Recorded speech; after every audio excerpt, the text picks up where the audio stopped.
A few years ago, I was in Munich, and I drove up to a place called Dachau.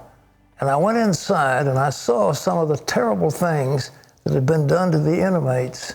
They had this thing as you entered it, work makes free. It was a horrible thing. I remember the tortures that those people went through. And I began to think, what would you do? What would I do if suddenly the power of the state was put against us? What would we do if all of the mechanism of the state, the judges and the juries and the prosecutors and the police were all against you and wanted to destroy you? We'll never forget, that's been the rallying cry for Jews everywhere since what is called the Holocaust. And still 75 years later, the tide of anti-Semitism, amazingly, is on the rise. Chris Mitchell brings us this look at what is being called a spiritual madness. More than 40 world leaders came to Jerusalem last week to commemorate the 75th anniversary of the liberation of Auschwitz, the most notorious Nazi death camp. They came to say never again, but German President Frank-Walter Steinmeier issued an ominous warning. The spirits of evil are emerging in a new guise, presenting their anti-Semitic, racist, authoritarian thinking as an answer for the future, a new solution to the problems of our age. The Jewish people have learned the lessons of the Holocaust, always to take seriously the threats of those who seek our destruction. Ahead of the event, a special European delegation visited the site where the Nazis perpetrated so much evil and hatred. Born in Poland, former Israeli Chief Rabbi Yisrael Meir Lau is a Holocaust survivor. Anti-Semitism is something you can explain, but you cannot find a reason for it. It's against dialogue. It's against logic. It's a spiritual madness. Yet throughout Europe and even in the U.S., this spiritual madness is on the rise. Chris Mitchell, CBN News, Jerusalem. Thanks, Chris. Joining us with more on International Holocaust Remembrance is Rabbi Ariel Berger. He's been a lifelong student of Holocaust survivor and Nobel laureate Elie Wiesel. He's also the author of a book called Witness, Lessons from Elie Wiesel's Classroom. So this is the story, and Rabbi is with us. So glad to see you. Good to see you, too. This man, how did the Jews feel? I mean, when all the arm of the state was turned against them, it must have been a horrible thing. I was there visiting Dachau some years ago. It's just awful. You're talking about Auschwitz. It's hideous. What was the thing that was at the origin of Hitler's? It was a madness. It's a kind of madness that reappears throughout human history. Yeah. And just as the Jew is eternal, anti-Semitism seems to be eternal as well. It's the shadow of that eternity. So we find it in pagan times. We find it all through history in Europe and elsewhere, now on the right and the left. And of course, it's rising again. Why? What do you think? What's going on? Well, when Elie Wiesel was asked that question publicly, he would always say, "Why should I speak for an anti-Semite? Let him come and answer for himself." We don't really know why. Anti-Semites give all kinds of reasons for what the Jews are doing wrong or why they're evil. But ultimately, it's a kind of conspiracy theory. It's a belief that the Jews run the world secretly. If we did, I think things would look better for the Jews. No question, no question. But there's a real sense of conspiracy and projection. And Jews have been accused of being too rich, too poor, too urban, cosmopolitan, not cosmopolitan enough, too assimilated, not assimilated enough, too focused on their own interests, undermining the interests of others. It's really, on religious grounds, on other grounds, it's very mysterious. It's a form of madness. And most importantly, perhaps for all of us who are not Jews, all of you who are not Jews, I should say, it's a harbinger.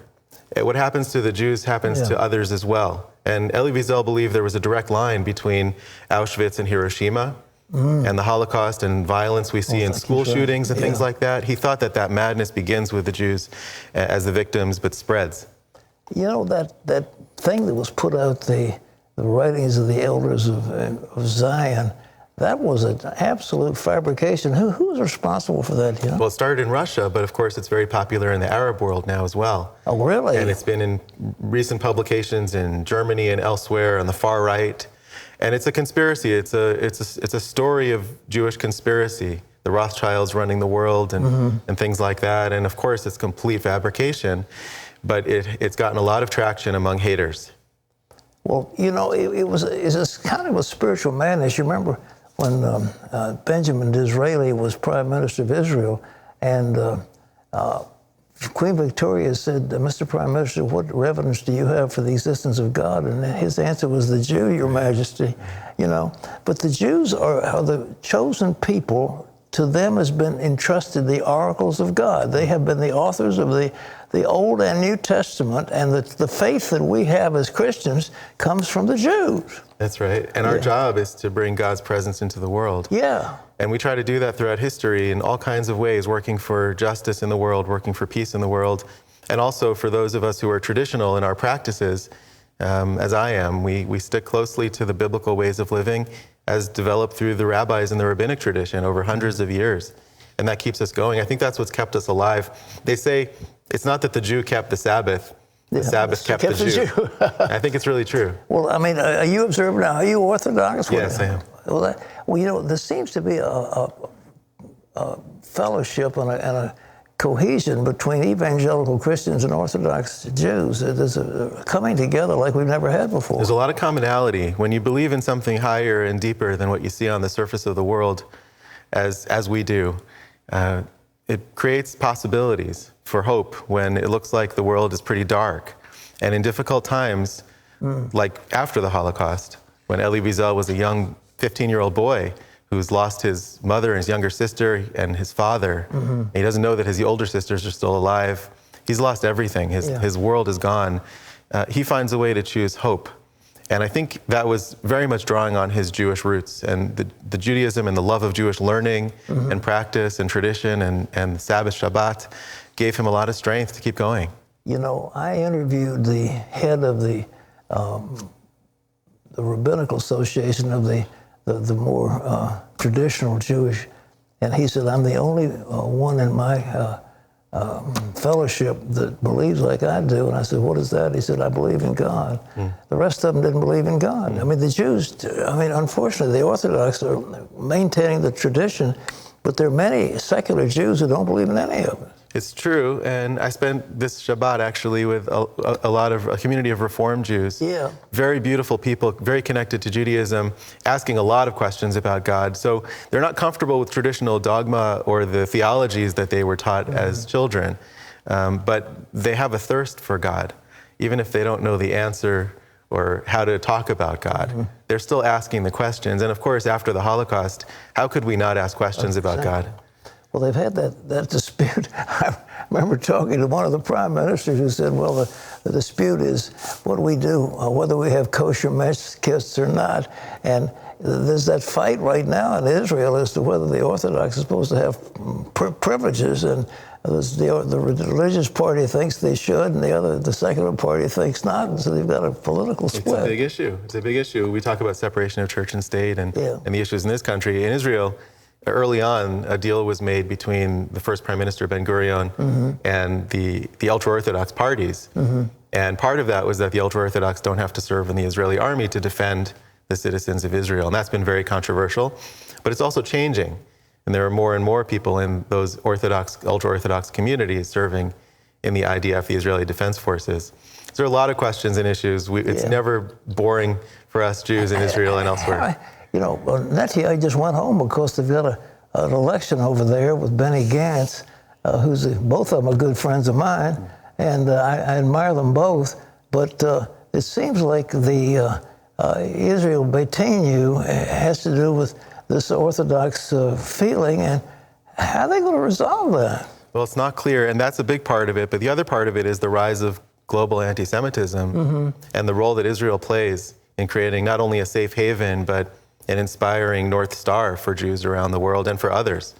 You know, that's a more and more important thing nowadays when we see anti-Semitism in the streets of New York and shootings at synagogues in Poway and Pittsburgh and other incidents. Every day there's another incident, whether it's graffiti or physical violence. So Israel becomes more and more central to us. There has to be in Israel, doesn't it? There has to be in Israel. And not only for defensive reasons, not only so that we have a place to escape to if we need to, God forbid, but also because it's our homeland, and it's the roots of the Jewish people. And it stands for something. It stands for a vision of God's presence in the world and of kindness, and ultimately of universal brotherhood. Well, it's a wonderful thing. And I tell you, the book's called Witness, and ladies and gentlemen, we just know, I'm horrified when I think about what was done as these people, as the government, the military, the law courts, all conspire to destroy one race of people. We call it genocide. We cannot have that.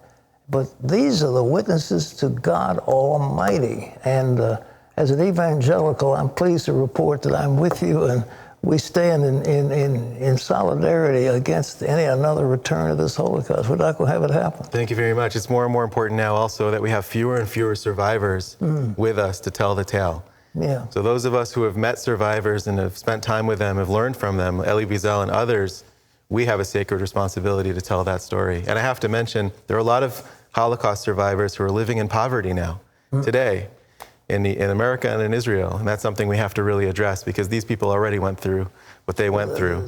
They deserve to end their lives in peace and comfort. This Fellowship of Christians and Jews, they're focusing on Holocaust survivors who are suffering. I didn't realize that was the case. Yeah. But God bless you. The thing's called Witness, ladies and gentlemen. Lessons from Elie Wiesel's classroom. Ariel Berger has put it together, Witnesses. We can't ever have that again. There cannot be another Holocaust. And I want our Jewish friends to know that we as evangelicals are one of the best friends you've got. And, you know, it used to be that it was under the banner of Christianity that some of this anti-Semitism was launched, wasn't it? That's right. That's right. There wouldn't have been a Holocaust without 1,000 years of Christian anti-Semitism, unfortunately. But it's something that many Christians have struggled with and have owned up to and have tried to fix, as you are. And I know that's so important to you. And we can make our religious traditions redemptive, but it relies on memory. We have to remember the past in order to do that. There's a great Jewish mystic who said that the way to redemption is memory. And the way to exile is forgetfulness. So we have to remember the past, not only so we don't repeat it, but so that we find ways to make our lives into blessings. We won't forget. This is Holocaust Remembrance, ladies and gentlemen. You can't ever let that happen again, because if they come for the Jews, the next thing they're going to come for the evangelicals, and if they come for the evangelicals, then the next thing they'll go for the Catholics, and then everybody who's got faith will be subject, and we cannot allow that to happen. Rabbi, thank you for being with us. Thank you very much.